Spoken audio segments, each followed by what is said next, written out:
Bill, I'll start with you. What do you make of this move? Yeah, Apple, I mean, it's been the unloved one to start the year. And when things fall unloved, that's when I like them. I mean, that's what I think could really reinvigorate things here.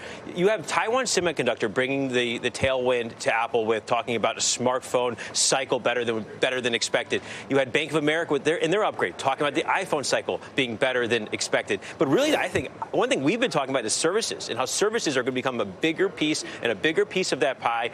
And that was really the core of I think Bank of America's note here is how services are going to really drive their growth. I mean, the ecosystem that Apple's built is almost unmatched anywhere else. I mean, they're calling for 225 target, and that's the interesting thing here. When you're looking at Apple, can still break out. Nvidia, go back to Josh's 70 RSI. Things can stay overbought for a little while, but Nvidia's breaking out. Apple will now break out. When these things break out and these things are trending, they're going to drive the market. And I think Apple is going to really potentially be, you have one thing take a lead and the next thing take the lead. You have chips leading right now. If Apple gets out above 200, it's then going to lead. It is then going to break out. AMD's breaking out right now. So these are the leaders in there. And I'm not saying everybody needs to start chasing everything. Apple's probably the one right now where there's more upside, given that it hasn't broken out. But things can stay overbought for a while and continue to run here for a bit. And that's what we expect. For those that haven't seen the note, one of the points that you're saying, higher growth in services as installed base gets better monetized. And then also, I thought that this was really interesting about